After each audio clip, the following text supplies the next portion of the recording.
గుంటూరు జిల్లాలో parents association పేరుతో వెలిసిన పోస్టర్లు కలకలం రేపుతున్నాయి. మెడికోల నుంచి అక్రమ వసూలుకు పాల్పడుతున్నారంటూ లేఖలో ఆగ్రహం వ్యక్తం చేశారు. ప్రొఫెసర్ల అక్రమాలను ఆపుకుంటే హతమార్చుతామంటూ లేఖలో హెచ్చరించారు.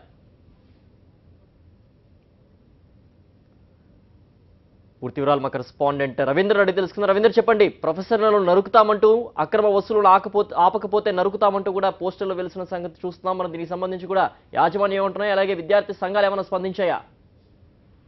మొత్తంగా అయితే ఈ ఘటన తీవ్ర సంచలనం రేపుతుంది సిద్ధు. ఎందుకంటే మెడికల్ కాలేజీ పేరెంట్స్ అసోసియేషన్ పేరుతో వచ్చిన ఈ లేఖ తీవ్ర స్థాయిలో కలకలం రేపుతుంది. ఇప్పటికే పోలీస్ శాఖ కూడా పూర్తి స్థాయిలో అప్రమత్తమైంది. ఈ లేఖ ఎవరు రాశారు, ఎవరికి రాశారు అన్న కోణంలో పూర్తి స్థాయిలో విచారణ కూడా జరుపుతున్నారు. ఇందుకోసం ప్రత్యేకంగా 2 బృందాలను కూడా ఏర్పాటు చేసిన పరిస్థితి ఇక్కడ ఉంది.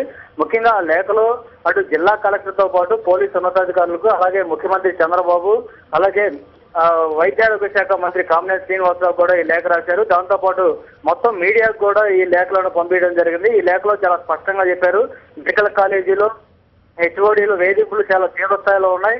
ఇటీవల చూసాం, గైనకాలజిస్ట్ విభాగానికి సంబంధించిన హెచ్ఓడి లక్ష్మి వేధింపుల కారణంగా సంధ్యారాణి అనే స్టూడెంట్ ఆత్మహత్య చేసుకున్న నేపథ్యంలో ఇప్పటికీ కూడా ఇంకా కొన్ని శాఖల హెచ్ఓడీలు వేధిస్తున్నారు. ముఖ్యంగా ఈఎన్టీ, ఎస్పీఎం డిపార్ట్మెంట్ సంబంధించిన హెచ్ఓడీలు డబ్బుల కోసం స్టూడెంట్స్ ని వేధిస్తున్నారంటూ ఆ లేఖలో పేర్కోవడం జరిగింది.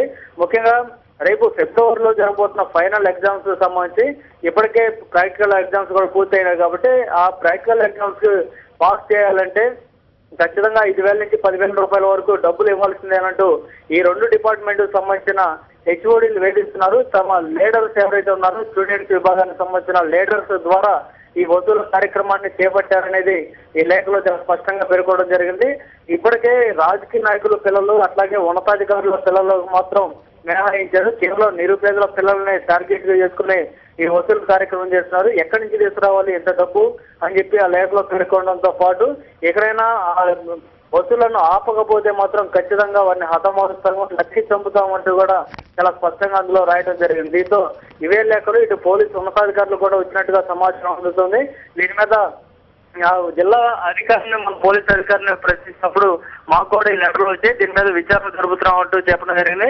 ఓవరాల్ గా చూస్తే గుంటూరు మెడికల్ కాలేజీలో జరగని ఘోరాలు చాలా జరుగుతున్నట్టుగా స్పష్టమవుతుంది. బయట ప్రపంచానికి తెలియకుండా అంతర్గతంగా అనేక అంశాలు జరుగుతున్నాయి. ఇటీవల సంచారాన్ని ఆత్మహత్య జరిగిన తర్వాత అక్కడ ప్రొఫెసర్లు, ముఖ్యంగా హెచ్ఓడీలు వేధింపులు ఏ స్థాయిలో